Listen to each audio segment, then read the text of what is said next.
From calling Bill Cosby his hero, right before reminding everyone he's a The worst part about Cosby was he was a hypocrite, and I said, I don't think that was the worst part. To me, the worst part was the way up high. to dropping a double murder joke on live TV like it's just another weekend update. According to retailers, the most popular Halloween mask this year is O.J. Simpson. And the most popular Halloween greeting is, I'll kill you and that guy who's bringing over your glasses, or treat. Here are 11 times when Norm Macdonald roasted the mick out of celebrities. You know Norm Macdonald's about to stir the pot when the first thing out of his mouth is a shot at Oprah. Thanks, guys. Listen, I don't want to brag or anything, but me and Oprah are making the same money tonight. Yeah, nothing screams same level like a mic and a rental tux.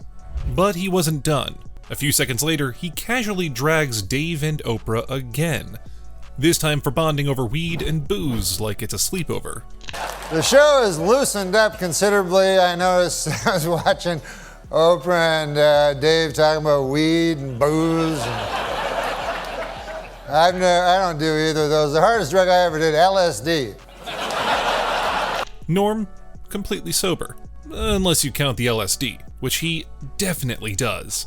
And if you thought roasting Oprah and Dave was bold, wait till Norm takes on his supposed childhood hero. Spoiler, it's not heartwarming. It's horrifying. Hey, listen, Bill Cosby, first of all, is my hero ever since I was a kid, because I always wanted to be like him, and I got his albums, tried to emulate him, but I didn't like his stand-up, but I like the way he was as a man. Yeah, nothing screams role model like a guy with 60 allegations and a pudding pop legacy. So Norm continues his tribute to Cosby, the man, not the comedian. And yeah, it takes a sharp left turn into the abyss. Because this was before, they didn't say he was a on the liner notes of the albums, you know? As my buddy says, the worst part about Cosby was he was a hypocrite. And I said, I don't think that was the worst part. He's like, they didn't list rapist on the album cover, so how was I supposed to know? As if liner notes usually say, tracks 1 through 10, jokes. Bonus track, 30 felonies. And then, oh boy, Norm decides to rank the sins. To me, the worst part was the way up high. And then the second would be the drugging. And then the third would be the scheming. Number 1, drugging, solid number 2. Scheming, bronze medal. It's like he's doing a true crime Olympics and Cosby swept the podium. But anyways, hypocrisy would be way down the line, you know, like on the 4th page or something. Like, I'm no expert, but I think probably most are hypocrites. And just when you think Norm's done roasting Cosby, he decides to recreate the entire crime scene, but make it a sketch. Now imagine you're in a gift shop in Vegas or something. You go, I'm gonna buy this snow globe for it's the most famous guy ever, Cosby. You know, Cosby's there, and he's like, you want to go to my room? It's the biggest room ever. And so you go, yeah, of course I want to go to your room. Biggest star ever, biggest room ever. What the You're just a girl in a gift shop. Harmless stuff, right? Until Cosby shows up offering the biggest room ever. Like it's a damn timeshare pitch from hell. You don't even have to be a girl. You go. And then you go up, and then you're like, fuck, look at this. I've never seen... And he's like, you want a glass of water? You go, yes, that would be nice. And then you go, why is it purple? Why is it fizzing? It's like you're in a real-life Scooby-Doo episode asking, why is this fizzy? They come out of it, they're like, what the fuck? I was just in the gift shop. What's that? Cosby? I can swear that's a Cosby. That's impossible. A Cosby. Why would there be a Cosby in my face? The man went from snow globes to I swear that's a Cosby in 0.5 seconds. Nobody else could deliver that line like it's just another Tuesday. Wait a second, I remember. I'll call for help. Hypocrisy! A man committed hypocrisy on me in room 10304-204. There's too many numbers in the hotel room. The fans love the dude. They said Norm Macdonald is the king of doing a joke to the brink of death and it's still being funny. But Norm doesn't always go for the obvious targets. No, he skips the celebrities and goes straight for Dr. Kevorkian. The things that are new in my life are from the newspapers. I read the newspapers. That's a good place. It's an excellent source of new material. Yeah. So every day I'm reading them. A lot of news stories. I read today that Dr. Kevorkian, he killed his 41st patient the day before yesterday. 41 patients. And Norm's just sitting there like, yeah, maybe stop calling this guy a doctor. And I don't know, but I think people should start to realize he's not a good doctor, when you think about it. Yeah. Don't go to this guy. No. I'd kill less people than that. I'm not even a doctor, I'd be a better doctor than him. Seems like it would be a blot on his record somehow, doesn't it? Yeah. That's not a joke. That's a performance review with a body count. And speaking of what he reads in the newspapers, Norm saw Ellen DeGeneres come out on the cover of Time and reacted like someone just told him the weather. I was reading, I don't know if you read the cover of Time magazine, but they got the cover this week is a lady saying, I'm gay. Yeah. That's Ellen DeGeneres, I think. Yeah. But that's got to be a slow news week, a lady saying she's gay. That's a big story. I guess. Yeah. And, but it's brave of her, though. It's brave. Yeah. It's brave Takes of her. a great deal of personal courage. Yeah. Ellen came out and made headlines. But Norm, he wasn't impressed, because Richard Simmons apparently one-upped her. I read just this morning that Richard Simmons now, to take it even further, he now is making a statement that he's really, really, really gay.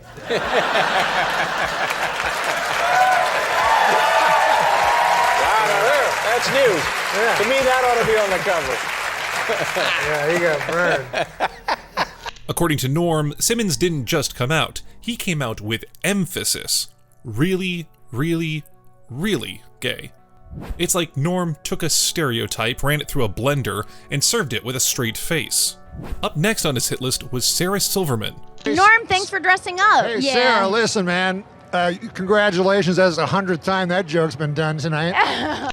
Norm's the last person who would care about how he's dressed. But I also want to tell you, I have a bet with Daniel Kellison, a rather large figure. Daniel Kellison, who put this whole thing together, way over his head. He says you did it. He says you can explain what the Jash is. Jash is Pay up. It's a tit for tat situation, but Norm just does everything so much better. Jash is a comedy collective, a United Artists, if you will. Uniting myself, Reggie Watts, Michael Cera, and Tim and Eric. And what do? We do whatever we dream up. We shoot it, and it goes on there. We can fail, we can do well. It's total freedom. No offense, but it sounds like some commie gobbledygook. Yeah, he basically said, your show's stupid as f***. But this wasn't the first time he's roasted an artist's work, She's a beautiful lady and a talented, nice talk show guest. At this point in the interview, the conversation had already gone off the rails. All right, well, there's this 2-hour season finale of Melrose Place. There's this movie coming out. Yes. Title undetermined at this point. Chairman of the board. Oh, all right. Do something with that, you freak. And what happened next? One of the greatest off-the-cuff roast moments in late-night history. I bet the board is spelled B-O-R-E-D.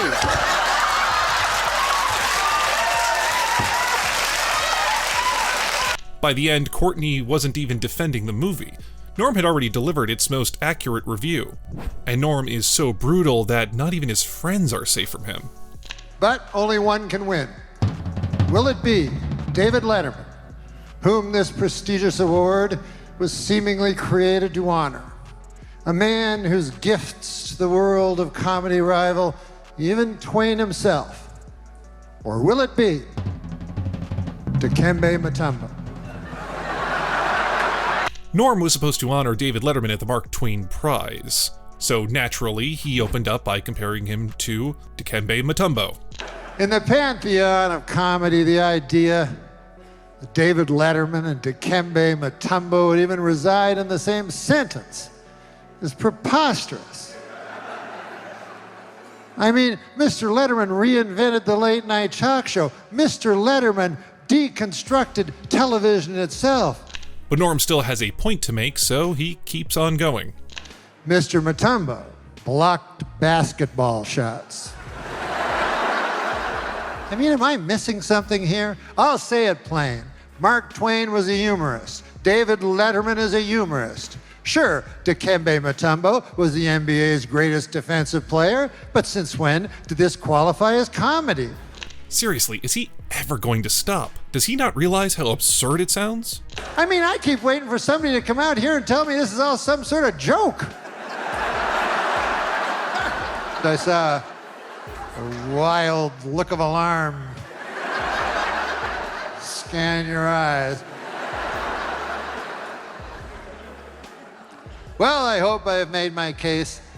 What case, Norm? You had nothing nice to say about David, so you start comparing him with a basketball player?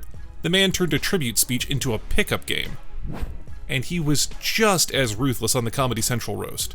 Norm opened with a joke so ridiculous, so perfectly crafted, that Stamos never saw it coming. John Stamos, I want to start with John Stamos, our esteemed roast master. John has a reputation for being a bit of a swinger. Did you know instead of an umbilical cord, John was born with a bungee cord? Pure, ridiculous perfection that had the room howling. John likes the ladies, it's true. He has a one-track mind, and the traffic on it is pretty light. You know, John Stamos, it only takes one drink to get him drunk, but he's not sure if it's the 9th or 10th. Or 11th. A perfectly crafted, backhanded insult, and Norm delivers it like he's reading off a grocery list. But the real roast started when he attacked Bob Saget. Bob, you have a lot of well-wishers here tonight, and a lot of them would like to throw you down one, a well. They want to murder you in a well. Seems a little harsh, but apparently they want to murder you in a well. It says here on this card. The people, or just you, Norm? No, but Bob has a beautiful face, like a flower. Yeah, cauliflower. You know what I love the most about this? The way he repeats the joke slowly, as if Bob's a dumb kid who needs everything to be repeated to him. Bob is not very worldly. He thinks the English Channel is a British TV station and not a body of water separating England and France. Yeah, okay, maybe Bob is a dumb kid. No, I think that Bob should join the Ku Klux Klan. And that's not because he's racist. He's not racist. It's just that he'd look a lot better with a hood over his head on account of his face. Poor Bob. I bet he wishes he was anywhere but here right now. But this just proves that Norm never held back on anyone. Not even some poor kid smashing eggs with his forehead. Oh, how about this? College freshman Scott Damerow, Larry, set a new world record by using his head to bust 142 eggs, and he now officially holds a place in the Guinness Book of Retards.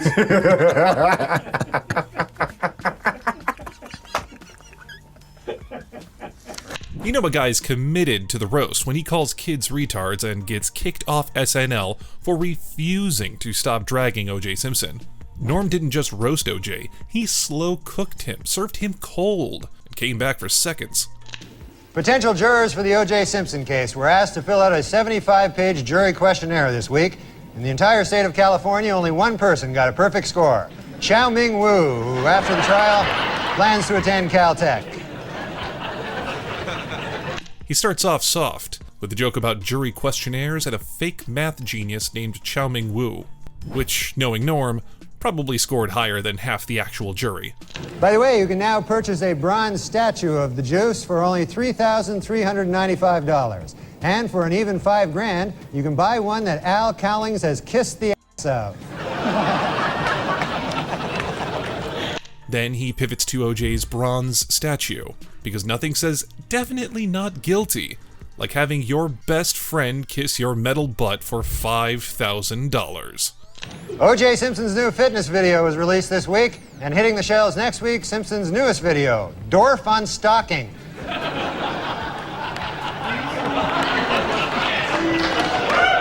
And just when you think it couldn't get more ridiculous, OJ drops a fitness video. Because if there's one thing people really want from a double murder suspect, it's lifestyle tips. At this point, Norm's OJ material had more sequels than Fast and Furious. But somehow, each one hits harder than the last. According to retailers, the most popular Halloween mask this year is O.J. Simpson. And the most popular Halloween greeting is, "I'll kill you and that guy who's bringing over your glasses," or treat. A Halloween mask, a murder threat, and a punchline so dark it should have come with a warning label. And that was just the opening bit. And the Pope came out with a book this week, which contains a series of essays examining faith and morality in today's secular world and the changing role of the Catholic Church as it approaches the 21st century. The book is entitled, "God Himself Told Me That O.J. is Guilty." The Pope releases a book on faith and morality. Norm turns it into a Netflix true crime title. Forget scripture. This man canonized courtroom shade. In other book news, Prince Charles released an autobiography in which he states that he never loved Princess Di and that his father pressured him to marry her. The book is entitled, "Of Course O.J. Did It. I mean, come on." Prince Charles drops a royal bombshell and Norm's like, "Cool story, Chuck, but let's get back to the double homicide." In his book, O.J. Simpson says that he would have taken a bullet or stood in front of a train for Nicole. Man, I'm going to tell you, that is some bad luck when the one guy who would have died for you kills you. That's probably... You don't get worse luck than that. And then he drops that line. "You die for her? Bro, you killed her." The crowd laughs, but deep down they're thinking, we're all going to hell for this, right? Judge Ito was interviewed this week by a local TV station in Los Angeles.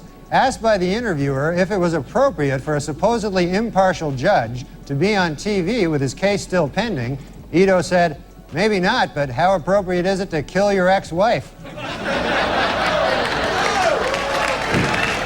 Judge Ito tries to defend doing interviews during the trial. Norm nukes him from orbit with, "Yeah, how appropriate is murder?" The man made ethics look like a knock-knock joke. It was revealed today that O.J. Simpson told police that Nicole Brown Simpson used to beat him up. He also claimed that she and Ron Goldman killed him.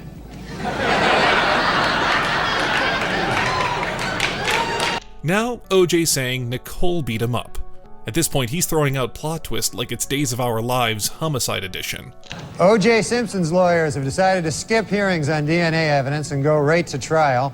Asked why they did this, the lawyers replied, "We want to get O.J. acquitted as speedily as possible so he can get back to doing what he does best, killing people." And finally, O.J.'s lawyers are skipping DNA just so he can get back to doing what he does best. Golf? Acting? Nah. Norm straight up says, killing people. And the worst part? He says it like it's a LinkedIn endorsement. Even after he was fired from SNL, he took every opportunity to make O.J. Simpson jokes. Norm starts off sweet, congratulating Charles Woodson on winning the Heisman, full of praise and smiles. And there's Charles Woodson. How about that? And what a season he had.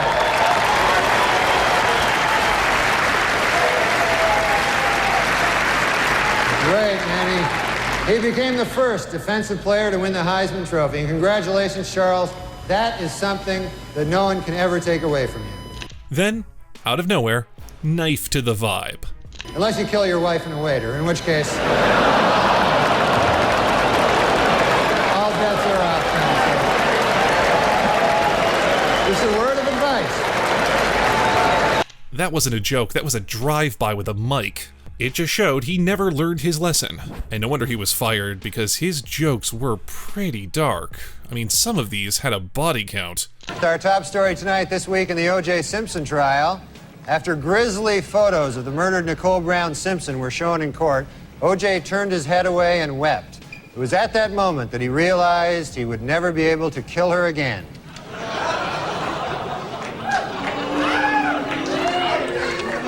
That's not a punchline, that's emotional whiplash disguised as a joke.